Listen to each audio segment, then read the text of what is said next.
This week on The Wheelhouse. Phone-free CT. The push to ban cell phones in school. Bell to bell.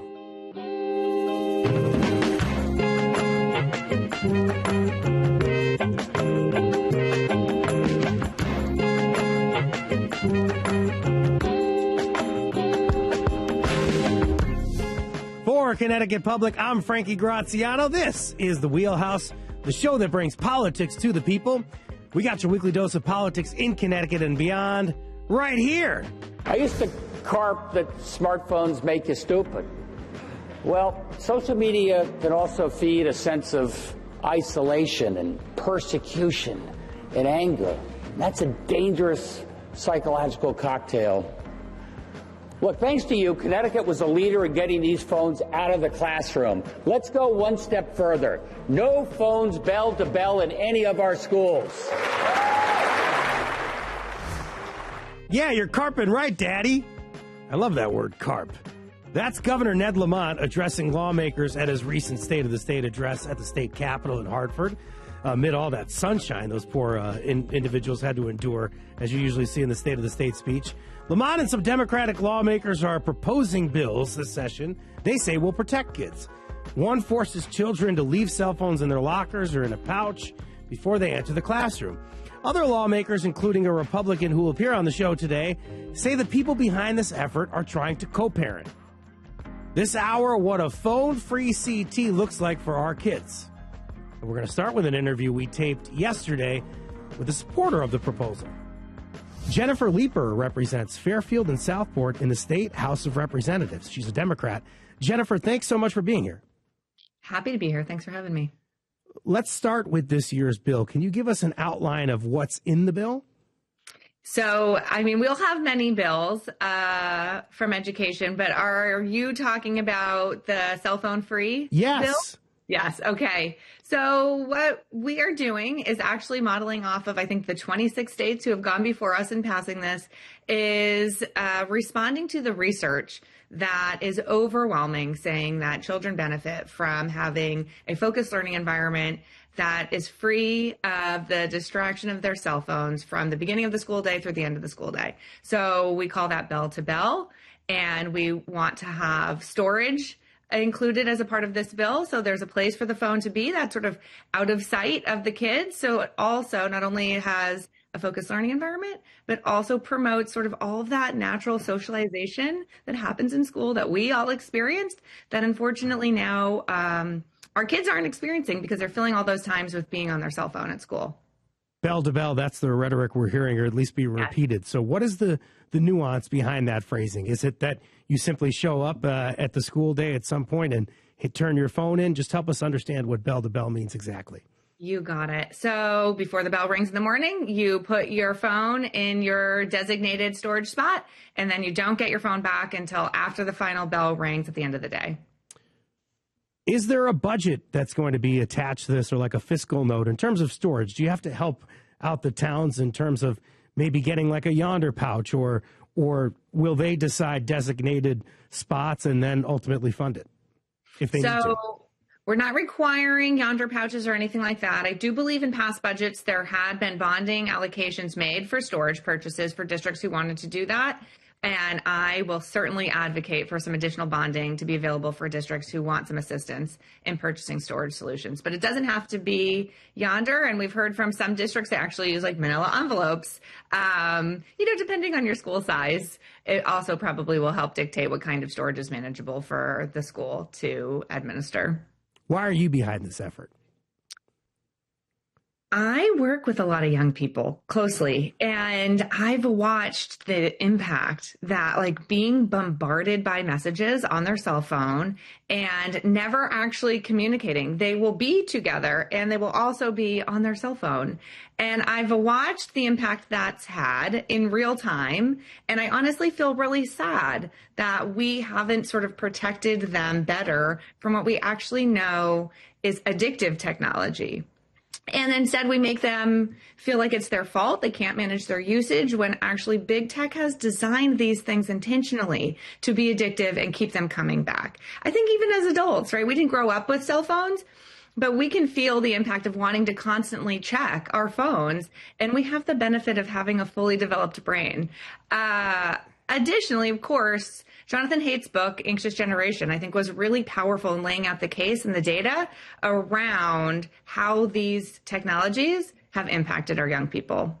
And so I think we can do better, and it's incumbent on us when we know better to do better and help our kids be successful. You said that this is one of your priorities. It's why we've asked you to be on the show. You got 2 kids, correct? I do, yeah. So is this something that's personal to you? Is this something that you personally care about in that regard? Yeah, I half joking, call ourselves sort of like an old school 80s home where my kids don't have tablets. They don't have phones. I force them to play outside all the time, or Magna-Tiles, even though my kids are 9 and 11, is still one of the toys that's a hot commodity in our house. And they ride their bikes in their neighborhood. I feel really lucky. We live in a neighborhood like that where we have kids out playing and engaging. Just this year, my 11-year-old is in middle school now.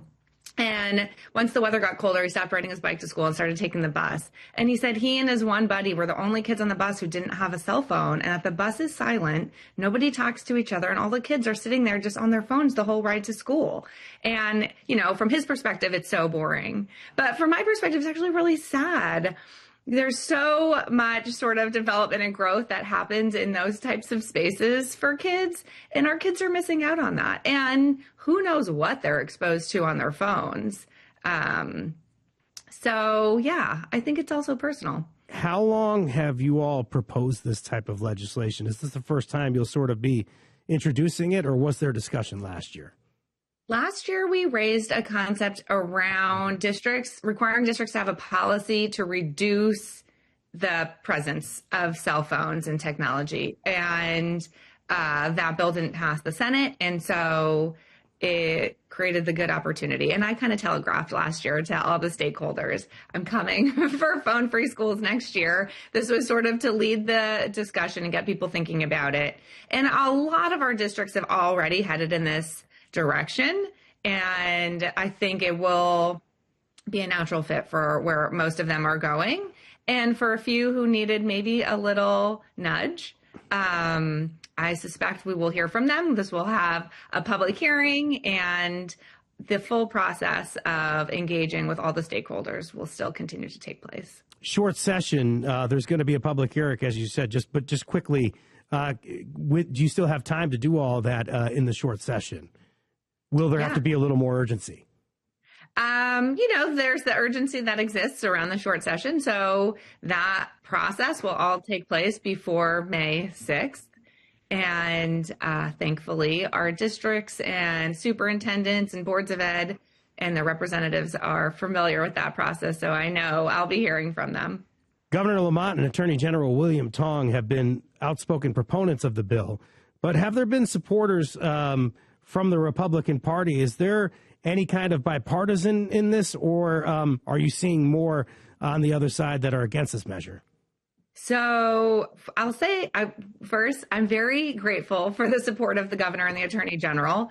Across the nation, this actually has been an issue that red states have been leading on and not blue states. We're a little bit behind the curve there. And I think it will be one of those issues in the legislature where it's not neatly going to fall along party lines. I think there will be supporters on both sides of the aisle and concerns expressed from both sides of the aisle. Representative Leeper, thank you so much for coming on the Wheelhouse this morning. You got it. Thanks so much for having me. We heard from a proponent of the bill, and now let's hear from the opposition. Republican Gail Mastrofrancesco is a state representative out of Southington and Wolcott. Representative Mastrofrancesco, thank you so much for coming on this morning. Thank you so much for having me. I'm honored to be here. Good to have you on. Hey, you just heard Rep. Leeper talking about her proposal for phone-free classrooms. Can you react to what you just heard? Sure. I would say that I believe that parents obviously want their children in school learning and not being distracted. Everybody knows that, you learn better when you're not distracted. The issue here is that do we need to have a state law to ban cell phones in the schools? I think schools are doing a really good job voluntarily doing it on their own. They know their students the best. And for me, there's no need to have a state law to ban them. It absolutely makes no sense. Are you worried? When schools can really just do it on their own? Are you worried about like a lawsuit or something like that? I think you've been talking about constitutionality and things like that. I don't believe I mentioned anything about constitutionality. Or that it's unconstitutional and an infringement of rights. I don't believe I mentioned that. Maybe one of my colleagues did. But I believe that, at least I think it was actually, I may have it wrong in the wrong context. It may be that it was about the social media protection bills or one of those. But either way, you can tell us now whether or not you think it's unconstitutional or at least whether you feel enforcement of the issue might be tough. Yeah, I mean, I think enforcement, we tend to pass these laws in Connecticut. I believe that the government feels that they know best what's best for their children and not the parents. And a lot of times we pass these laws, but there's no way to enforce them. So I'm really interested to see the language on here that how do you enforce this? What happens if a child does not put their phone in a pouch or does bring their phone to school? It seems to me that this is more of a discipline problem within the schools, that maybe they can't manage the children if they're using their cell phones in the classroom. Back when I went to school, you couldn't even chew gum in school. If you chewed gum in school, you were sent to the principal's office, right? I think we lack a lot of that enforcement, a lot of discipline in here in the state of Connecticut. And I think it's just society in general these days. There's not as much discipline that could be taken in the school to prevent these measures from happening. You've talked about the other side of this proposal here, essentially trying to be a co-parent. Can you talk more about the parents in this regard and protections for parents? Sure. I mean, listen, the state is always trying to co-parent, right? They feel that they know what's best. They feel that they know how to raise children better than the parents do. And honestly, if a parent doesn't want their child to go to school with a cell phone, they have the right not to send them to school with a cell phone. Just like Representative Leeper said that she does not have her children go to school with a cell phone. But the kids on the bus are constantly have cell phones, and they're communicating with each other that way. And that's fine. That's her choice as a parent. So when the state tries to interfere and co-parent with the parents, it's a problem because parents know their children best. The teachers know their students best, not the state government. Hey, as a member of the Committee on Children, Representative Mastrofrancesco, what are you prioritizing this session? What can we look forward to over the next couple of months? Well, we are in the minority, as you know, the Republicans. So, a lot of times we unfortunately spend our time trying to, I'd say, pause or stop bad policy from happening. We haven't seen all of the bills come out yet. They just raised them as concepts. So we should know more within a week or so. Would you say that you're going to push? I heard Representative Candelora came on here last week and he talked about ECS funding and potentially getting more money to the towns. Is that something that you may argue on behalf of in this committee? Yeah, and Children's does not fund. We don't do anything like that. That really goes through appropriations. But obviously, people want more money for their towns, obviously, and they want more money put into their education cost sharing. Sure. And is there anything you're looking to in particular this year that you'd like to push? I think there is a lot of issues going on with abuse for children. Obviously, we need to focus on that. We've seen that. There's a big push this year to regulate homeschooling, which I am totally against. That topic may come up into our Children's Committee, may come in through education. There's multiple committees that can come through, but that's certainly a target, something that I'm fiercely against. And we may reach out to you when it comes to that time to talk about that. Representative Gail Mastrofrancesco, thank you so much for being on the show. Thank you so much for having me. Thank you. After the break, we're going to talk about how a ban might play out in the classroom if it happens. Parents, what are your concerns about cell phones in the classroom? Pick yours up. Give us a call. 888-720-9677.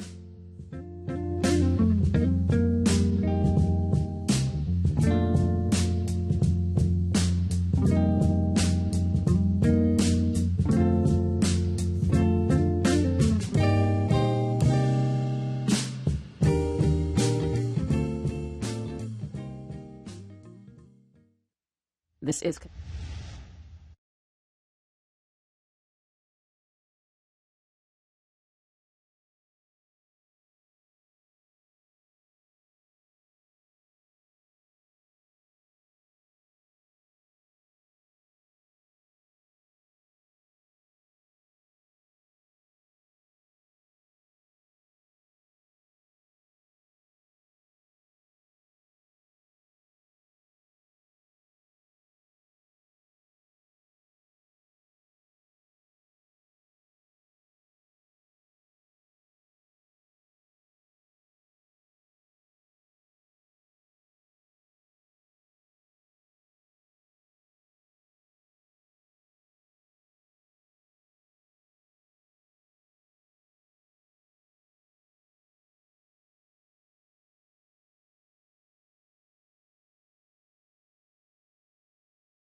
This is the Wheelhouse from Connecticut Public Radio. I'm Frankie Graziano. This hour, we're talking about a phone-free CT. We just heard from a Democratic and Republican lawmaker. Now we're going to hear from two teachers. With us now is Gail Jordan, the president of the Bloomfield Education Association and secretary for the Connecticut Education Association. Gail, thank you so much for coming on. Thank you for having me. Very happy to have you on. Also happy to have on John Murphy, a professor of digital media business strategies at the University of Connecticut. John, thanks for coming on the show. Thank you for having me. Folks, you want to give us a call, 888-720-9677, if you'd like to talk about this conversation. Are you concerned about cell phones in the classroom? Are you a parent? Are you a teacher? Like these two folks here. Gail, first question for you. How long have you been a teacher? This is my 20th year in education, 19 of which have been in Bloomfield and 1 year in New Britain. What are you noticing from students concerning cell phones in class? I think it's a noticing about society in general, right? I definitely think that cell phones are a space and a place that we are all on all of the time. Even as an adult, it's a challenge for me to make sure I put my phone down and be attentive to conversations. So I just think that it's an area where we really need to work on, if they're going to be in the schools. We've been working on teaching students how to manage their time and be more responsible with them. Gail, are you proposing a ban on cell phones in schools? And if you are, how would Bloomfield, for example, handle such a ban? So Bloomfield doesn't have a formal policy as of right now. However, across the schools, cell phones are already not allowed. So the expectation is that we shouldn't see them. That means that students shouldn't have them on their body. They should have them in their lockers. And if we do see them, we as teachers are instructed to take them because they're not supposed to be in schools. They are working on formulating some policy or language more formally for next year. However, it's already in place. And not only am I a teacher, I'm a mother, and my child in her high school, which is not in Bloomfield, the students are allowed to have their cell phones, but at the beginning of each class as they walk in, they have to put their cell phone in a container. And then as they leave, they're allowed to take them. I just think that it's a really great idea. Students are it's already challenging enough to keep students' attention while you're teaching. The cell phones are just a huge distraction. This is the peak of their social life. And everything that's happening is on those cell phones, and a ring or a vibration quickly takes their mind away from what it is we're trying to teach at the front of the room. John, when teachers or lawmakers have questions about cell phone bans in schools, are they coming to you for advice? Are you in any way affiliated with this effort, or are people talking to you about it? I'm not affiliated in an official capacity, but I am starting to get a lot of inquiries from organizations to speak at public forums or to advise legislators with my opinions. So it's starting to ramp up that people are coming to me to speak, but in no official capacity. Why should students not use cell phones in school, or at the very least, practice some kind of effort to reduce screen time or reduce the allure of what they're looking at on their phone? Well, my experience with college students has really been interesting. I've been a professor up here for 10 years. Before that, I was in industry for 35 plus years. And I've noticed a real change in the last year with the upperclassmen in college. We used to just, ask them not to use their smartphones during lecture time. And they really couldn't stay away from it for more than about 5 or 10 minutes because they're distracted by the noises, the pings, and the way that their brains are trained in an addictive fashion to always be on the lookout for the next message. What happened in the last year that I think is really interesting to me is that once the data came in, the science came in, that attention spans were being reduced, the ability to learn was being significantly reduced. The students also picked up on that. And this year, for the first time starting in the fall, I asked the students, no phones, no laptops, everything down unless we need it for an exercise that we're working on. And I asked them, how do you feel about that? They all wanted that. They told me that during internships in the summer, they realized their attention span capacity was extremely limited and it was going to impact their careers. And they knew they had to start reducing their screen time on smartphones. So they've encouraged me to enforce that. And that's been a big switch. They're very aware of this current generation that the impact smartphones are having on their ability to learn. It's fascinating. We both teach at the University of Connecticut. I teach part-time as an adjunct in the journalism department, John. And, well, first of all, I do a lot of public speaking, and I'm somebody that likes attention. I'm diagnosed ADHD. So it's tough when, I guess, I see somebody looking at their phone and I'm talking. But I'm trying to still be somewhat, I guess, deferential because I, too, am obsessed with my phone. So, like, that's kind of what I'm going through. What do you go through in that situation, John, if you were to see somebody on their phone? Well, I would say the last few years it bothered me some, and I would, I never want to shame a student or make them feel bad about it. So I've never done that. But this year, what I'm doing is just working with them. I'm asking the students, can you just notice that you need to look at that phone? Notice the pull that you have and how it's taking you away from your ability to learn. And we start there. Just start noticing, because to your point, I had a student, because we talk about this a lot. I had a student tell me that they had ADHD, and it was really difficult for them to stay away from it for long periods of time, that they almost needed it. And so I supported the fact that that's where they're at in life, and that's what they need. But then to just begin the journey of self-awareness and trying to, if you can only pay attention for 10 minutes before looking at your phone, see if we can get that to 15 or 20. They want to. Then that's the interesting thing to me that currently is the students want to start breaking these habits they have with their smartphone and social media and be able to be in a room engaging with clients or professors for longer periods of time. I think they're becoming very self-aware that this is a significant issue.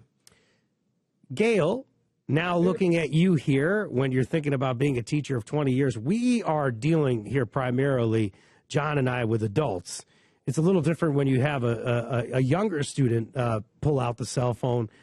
Kind of help me understand what goes through your mind if you were to see a cell phone in school, and kind of what the calculus is in your head at the time. So this year I'm actually down with the 3rd and 4th graders. Previous to this, my 18 years was. Hey, my daughter's 6 years old and she's already asking for a phone. So, right. I can't poo-poo on a 3rd and 4th grader there. Go ahead. Sorry. Right.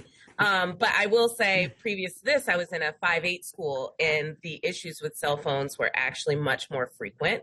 I haven't seen it happening as much at the 3-4 level, but I'm sure that it will. So in reality, it causes conflict, direct conflict, because teachers are being asked to kind of be that shield, and be the ones to tell students that they need to put their cell phone away. And I'm not sure that it's worth the teaching time that it takes, right? When you're talking about high school courses, you're talking about 45-minute classes. And if you have a student that wants to have their cell phone out, we did not purchase the cell phone for them. As the previous representative stated, we are not their parent, and their parent did allow them to bring the phone to school. So it causes unnecessary conflict by even having the phone on their person. So I really do think that a bell-to-bell ban, whether that means that the student's not supposed to bring the phone to school at all, which I think is a bit much. I think more regularly, I do like the plan that my daughter's school has, that, it's just the expectation. You walk in the room, you put your cell phone in a particular container, and you can get it back as you leave. They're allowed to use it during their lunch, which is their social time. And you would hope they'd want to be social with each other in person. But, if they choose to be on their phone, that's their right. But not having the ban in place or the rules in place to say that you're not supposed to have your phone during class time just causes conflict for those particular students that are like, it's mine, it's my personal device, you can't tell me what to do with it. And if if law comes into place and the state law can help support schools in enforcing that ban, then, similar to what John just said, a lot of students are appreciative of you saying, nope, this is the line, you're not allowed to use it. That helps them, right? Yeah. Similarly, 100%. Similarly, if the town itself, the Board of Ed, is supporting the school and saying we're not doing cell phones in school, that helps. And at the state level, if the state is saying, hey, in schools, we don't want cell phones, that helps the town be able to say, well, our policy is going along with what the law is saying. So really, I think it's a trickle-down effect of just making sure that the enforcement is in place to help students focus. Again, it's just about the focus. Yeah, I couldn't agree 100% more with that. That is spot on.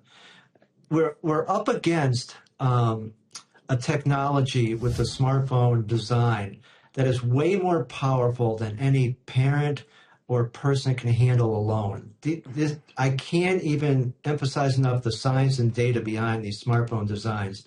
So if we have laws in place, it's exactly what was just spoken about. It helps everybody, including the students, be able to put the phone down and not have it in school without peer pressure.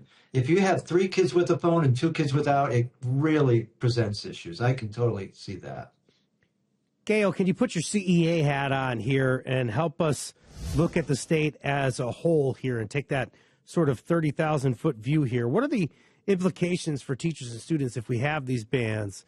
But can you help us, I guess, understand, too, where they are currently in place, or maybe some kind of idea how many schools in Connecticut have some kind of policy? I don't have accurate or specific data on how many schools actually have things in place. I do know that the legislation that was passed last year really focused on enforcing that schools or requiring that schools have some sort of plan in place, but not necessarily a full out ban. And like I said, across the state, it's different. Depending on what district you're in, what the expectations are. What I do know from the teachers I've spoken with is that this has been widely supported. Like I said, it just takes a step away from that contention that's caused. Teachers and student relationships are so valuable and so important that taking this one piece away, this one piece of contention away, would just do wonders for us to have a reason why, besides just our personal beliefs. It's not just our personal beliefs. As John has said, there's studies behind this that show how distracting these things are. And like I said, these students, middle school and beyond, this is their key piece in life for social structure and developing their social habits. And these phones have literally, it's called social media, right? And I believe that there's some legislation going on right now in California with YouTube maybe, and maybe TikTok, in regards to challenging that they knew that their social media platforms are harmful to children, right? So these things are happening in real time, and they're so easily accessible through those phones. And no offense to our teachers, we do great work in lesson planning, but so much more interesting, right, than what maybe we're doing up front in the classroom or around the classroom. So I know majority of teachers that I've spoken with around the state are in favor of this ban. Oh, boy, the joys of parenting in the 21st century. I've got a 6-year-old daughter, and then I have a 7-year-old niece. They're both very into skincare regimens, and I tell them that they have beautiful skin, and they want to go to Ulta and buy stuff. And I'm asking the people there, I'm calling mom, I'm calling my sister-in-law and saying, hey, we got to make sure whatever we get them here is actually good for their skin, because some of the stuff that they wanted to buy, guess what, is not good for your skin. Right. So social media is tough in that regard. But I do want to underscore this part. Representative Leeper did say that she may be into getting some kind of state bonding dollars if necessary. I don't know how much these things cost, but there always should be a concern, at least, that schools might not have the resources in some way to enforce things or to do their job, right? So, like, if a Yonder pouch for some reason costs a lot of money, should the state help out with that or get them containers, or help us understand that part of it, Gail? I definitely think that any additional resources that can be provided would be helpful anytime a new legislation is passed. Have schools asked for it at least? Maybe that's the better question. I'm not sure if schools have specifically asked for it. And like I said, and I believe Representative Leeper also kind of referenced that each school district knows their families and their student needs the best. So like I said, in my school, in the school district that I live in, Wethersfield, they just have containers up front. The kids put their stuff in the containers. I don't know if those containers were excessively expensive or anything of that nature, but there is some funding towards that that's, needed, of course. So I definitely think that there should be some money set aside to make sure that these things can happen, and each district's needs are going to be different. The other piece that I will say that I'm concerned about is that is a responsibility. These phones are not inexpensive by any means, right? And so just the storing of the phones, if it comes to a place where the school is asked to be responsible for holding on to the student's phone all day long and something happens, like those are additional pieces we're going to need to talk about because phones are expensive. So, I think those are pieces we need to be considerate of as well. And I want to consider this perspective we got from Kendra in Manchester. She said her kid's school had Yonder pouches. She thinks that they're a waste of money. Now the teacher takes the phone to the principal's office, but she says she supports a cell phone ban, and it actually might be helping their student engage more. So are you hearing anything about the bans working or not working, or at least are you hearing the other thing where students might be going around bans? I have some. Oh, sorry. Go ahead, John. Yeah. Joe had spoken about it earlier. Go ahead, Joe. I have some data that we've been collecting, and globally, according to UNESCO, 40% of all education systems globally have banned smartphones in schools. England, UK, 90% of all schools have a smartphone ban. And the net effect, the early studies are 75% increase in better student concentration, reduced distraction, better social interactions. So this is not a fringe effort. This is not a new effort. It might be new here, but the rest of the world is already way ahead of us when it comes to this, and they're already seeing positive results with their students when it comes to focus in the classroom, better test scores, better creativity, better social interaction. This is mainstream in the rest of the world right now. I believe that. Thank you. I apologize. I called you Joe. It's John. I think similar to what John noticed in his actual students, that when it's truly enforced regularly, students will see an increase in their own focus and an increase in their own attention span. And in the end, what I tell my students, even in 3rd and 4th grade, is that we are in a society in which you are, it's a competitive nature for jobs, right? And so the student that is paying more attention in class and is absorbing more of the learning is going to have that additional leg up. So we need to be mindful of that when students are in class. That's the purpose, is for you to learn so that you can be successful beyond school. You're almost saying, John, too, that this is uniquely American. Gail Mastrofrancesco earlier is saying that we're talking about parents' rights. Is that an argument people are screaming about globally? Is that an argument you're hearing about in Wethersfield or in Bloomfield or in other towns? I know that globally they're not speaking up against it as much as the United States. I think it's a cultural thing in the United States. That's why there are social media bans for children or minors under the age of 16 in many countries, and that is picking up big time speed. But we can't get that done in the United States quite as easily because of our culture. I think what I'm seeing is the rest of the world is more concerned with health, children, safety. We're more concerned with individual rights.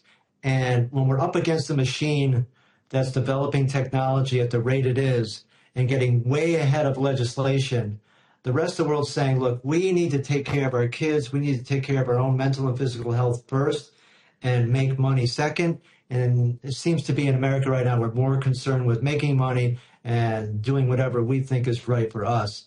But we're up against a machine that's way more powerful in design than we are. And I think it is a cultural thing. What about the safety aspect, Gail? We hear about this a lot. People want to reach out to their kids. They're worried they're not going to be able to if the phone's in a pouch and their kid is in the classroom.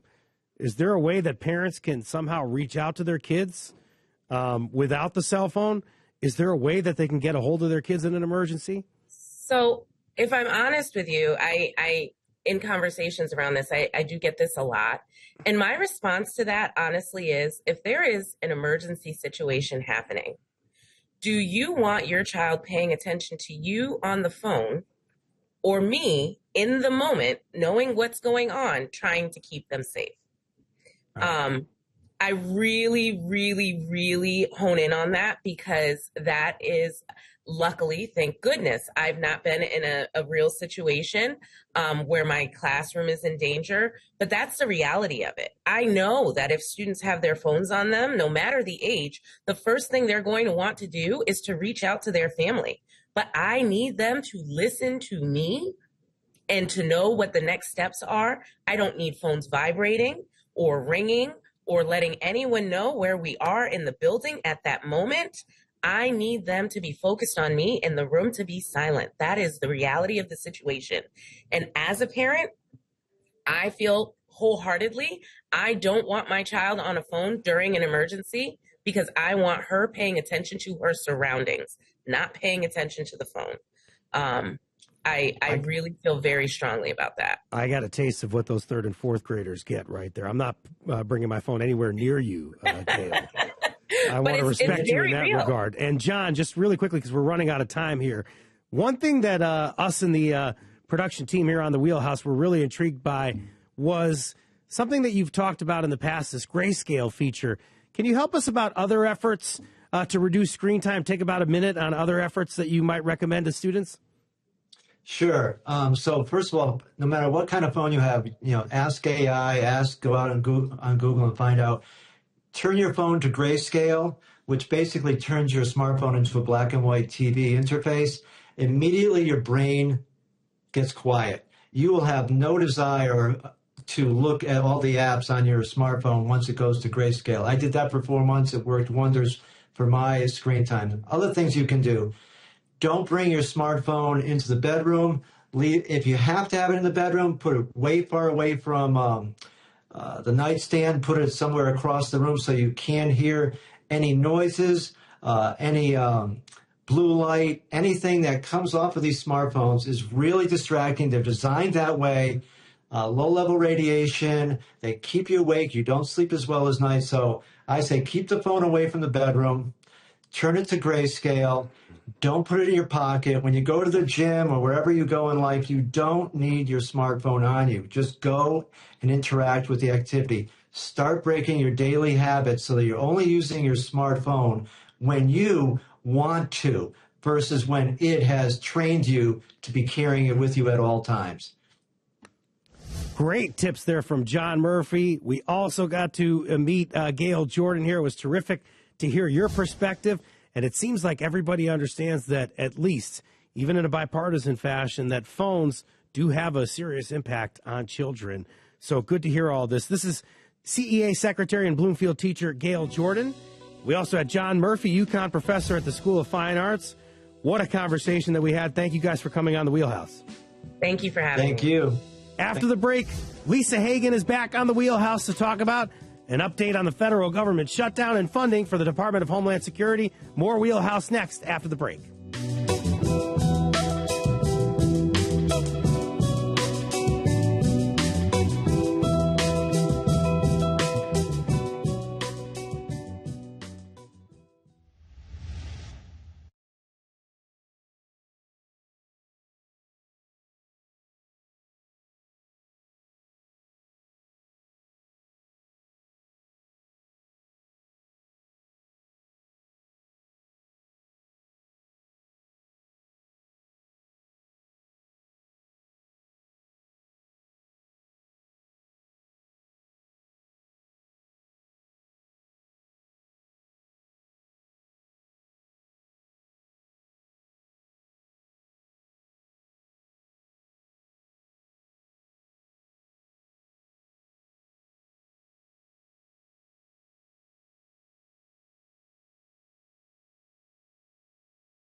This is The Wheelhouse from Connecticut Public Radio. I'm Frankie Graziano.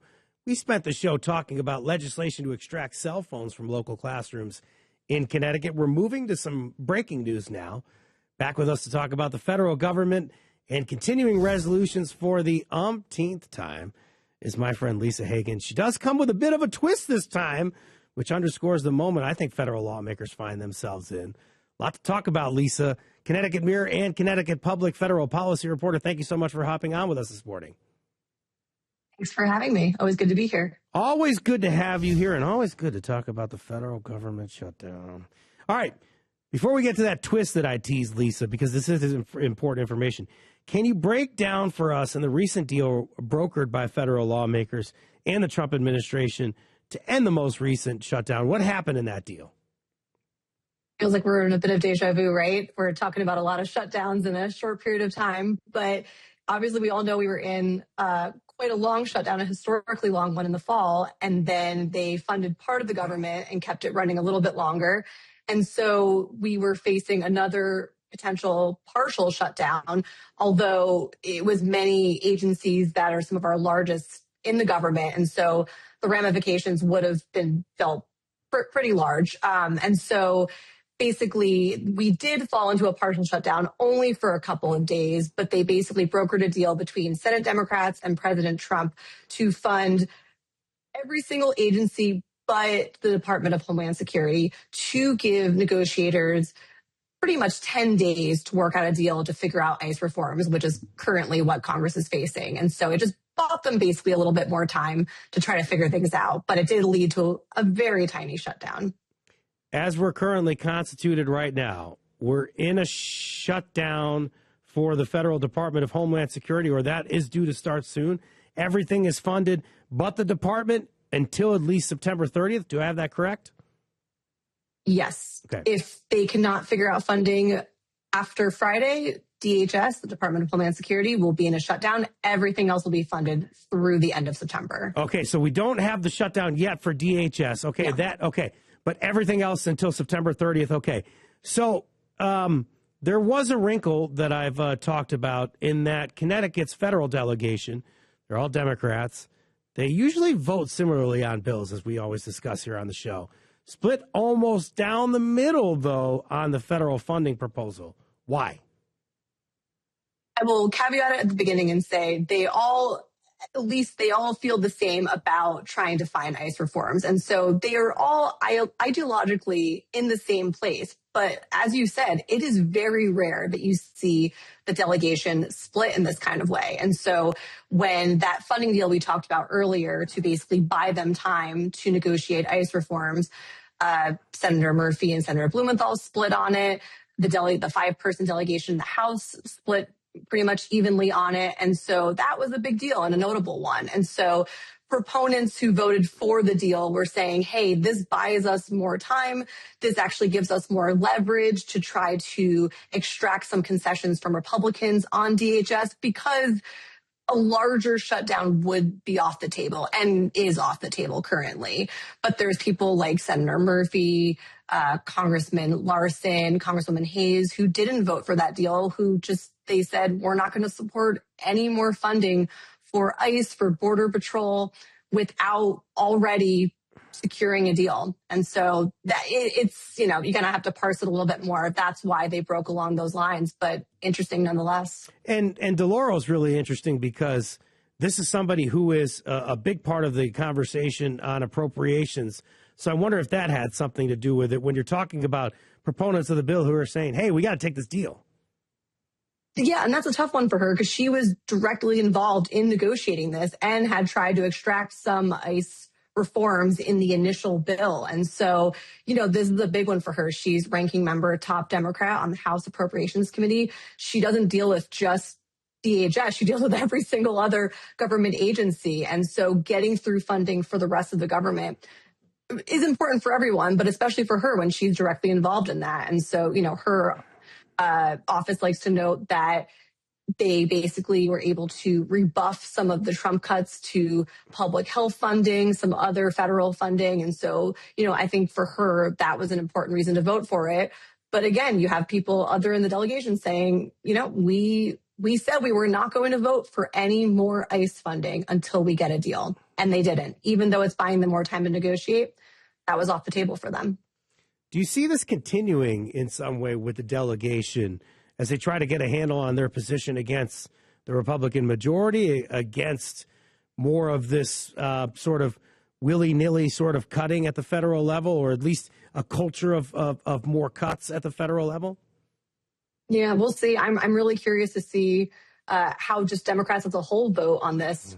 Probably closer to Friday, potentially tomorrow. But I mean, there will be a vote on a short-term continuing resolution for DHS by the end of the week.